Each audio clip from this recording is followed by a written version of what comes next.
नमस्कार बच्चों, कैसे हैं आप सब। बच्चों, आज हम हिंदी की मात्राओं के विषय में पढ़ेंगे। आप में से बहुत सारे बच्चों को हिंदी की मात्राओं में बहुत परेशानी होती है।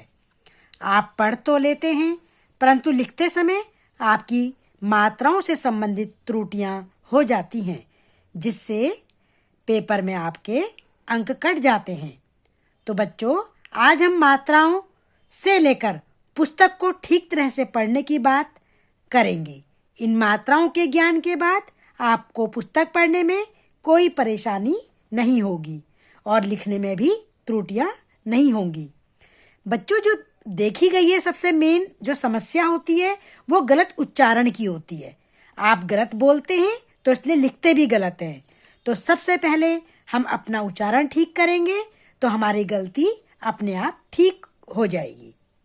आपको एक बार यदि मात्राओं का ज्ञान अच्छी तरह से हो जाएगा तो कभी भी आप हिंदी को पढ़ने में और लिखने में दोबारा गलती नहीं करेंगे। बच्चों, सबसे पहले हम स्वर वर्ण की बात करते हैं। स्वर यानी कि अ, आ, ई, उ, ऊ, री, ए, ऐ, ओ, औ, है ना। ये हमारे स्वर वर्ण है। तो इनकी बात करते हैं। बच्चों, ये जो होते हैं स्वतंत्र वर्ण होते हैं, इनको बोलने में किसी का सहारा नहीं लेते। जबकि जो व्यंजन वर्ण होते हैं क ख ग घ, वे परतंत्र होते हैं, वे स्वरों के ऊपर आश्रित होते हैं।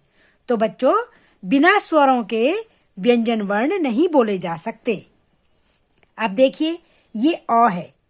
अ की कोई मात्रा नहीं होती, लेकिन अ व्यंजन वर्ण में जुड़ा हुआ होता है। अगर हम इसको बिना अ की सहायता से बोलेंगे तो नीचे हलंत लगाएंगे और इसको बोलेंगे क। यदि हमने इसमें अ को जोड़ा हुआ है तो हलंत नहीं लगेगा और सीधा बोलेंगे क। ठीक है। अब देखिए, आ का एक डंडा होता है। ई की मात्रा इस साइड से होती है, लेफ्ट साइड से। ई की मात्रा राइट साइड से होती है। ऊ की मात्रा ऐसे होती है।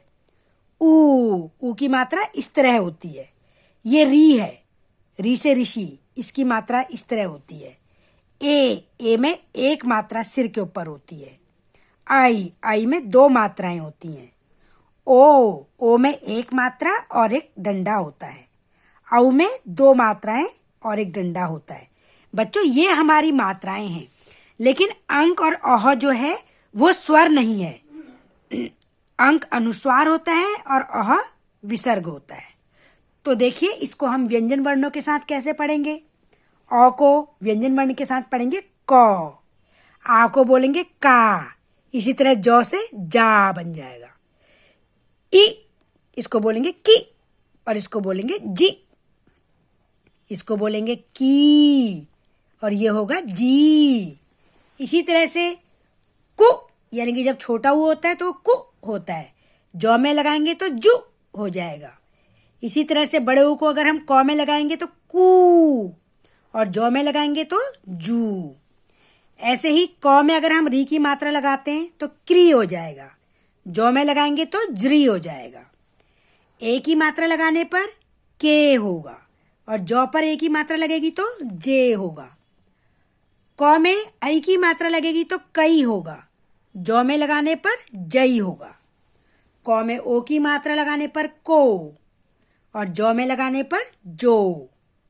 क में औ की मात्रा लगाने पर कऊ और जौ में औ की मात्रा लगाने पर जऊ। इसी तरह क में अगर हम ये बिंदी लगाते हैं अनुस्वार की, इसको अनुस्वार की बिंदी बोलते हैं। अंक होता है ना, तो ये अनुस्वार की बिंदी होती है, तो ये हो जाए कंग। ऐसी जौ में लगाएंगे तो जंग। अह यानी कि विसर्ग होता है पीछे, तो ऐसे क में लगाएंगे तो कह, जौ में लगाएंगे तो जह। ठीक है बच्चों। अब देखिए, अ वाले वर्ण में जैसे क और ल कल हो गया, इसी तरह क म ल कमल हो गया, ज ल जल और ज ल ज जलज। तो देखिए, इसमें अ की साउंड आई, सब में, सबको बोलते समय अ की आवाज आई है। अब देखिए, क में आ लगाया का ल काल, काजल काजल, जालो जाल, जानना जानना। तो दोनों में क्या अंतर है? इसमें क बोला तो हमारा थोड़ा मुंह खुला, लेकिन इसमें हमने का बोला तो हमारा ज्यादा मुंह खुला। इस चीज को आपने ध्यान रखना है। अब देखिए बच्चों, ई की मात्रा को कैसे बोलते हैं? जोर से बोलते हैं। जैसे देखिए, कि ला, कि धर, जी ला, जी गर। ठीक है। अब देखिए बड़ी की मात्रा को कैसे बोलेंगे? कील, कमीज, जीत, जीतना। तो ये दोनों मात्राओं में कितना बड़ा अंतर है? इसको हम जल्दी बोल रहे हैं और इसको हम थोड़ा खींच के बोल रहे हैं। ठीक है। अब आप इसमें बिल्कुल गलती नहीं करेंगे।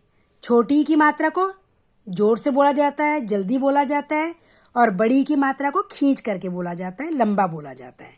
इसी तरह से ऊ की मात्रा को भी जल्दी बोलते हैं और ऊ की मात्रा को लंबा और खींच कर बोलते हैं। अब देखिए, कुल कुल, कुशल कुशल, जुड़ जुड़, जुराब जुराब। और बड़े ऊ की मात्रा को कैसे बोलेंगे? कूप, कबूतर, जूस, जादूगर। तो आपने दोनों में अंतर देखा उच्चारण में।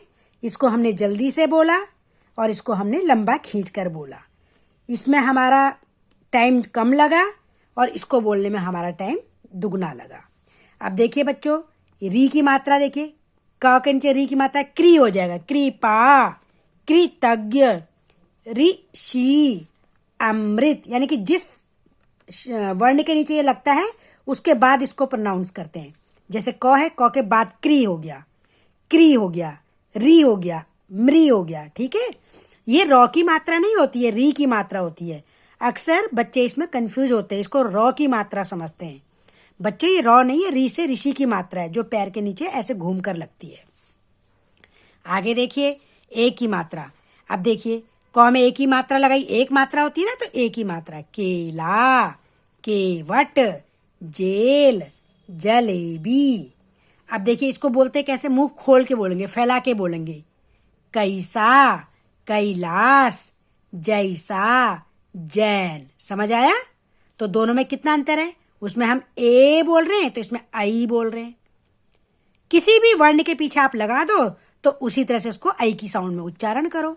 जैसे जई में लगाया, अब मई में लगाएंगे तो मई हो जाएगा, तो में लगाएंगे तई हो जाएगा, दो में लगाएंगे दई हो जाएगा। ऐसे ही ओ की मात्रा देखिए, ओ, कोना, कोमल, जोर, जोतना। अब औ की मात्रा में देखिए, थोड़ा सा मुंह को खोल के लंबा फैला के बोलेंगे। कौन, कौन सा, जौहरी, जौहर। समझ में आ गया ना? तो ये देखिए, इसमें एक मात्रा और एक डंडा है, लेकिन इसमें दो मात्राएं और एक डंडा है, तो दोनों को बोलने में अंतर है। अब जो बोला, जो, खो, गो, लो, है ना? ऐसी कऊ, गऊ, जऊ, लऊ। ठीक है। तो उच्चारण में अंतर है। आगे देखिए बच्चों, ये अनुस्वार है और ये विसर्ग है।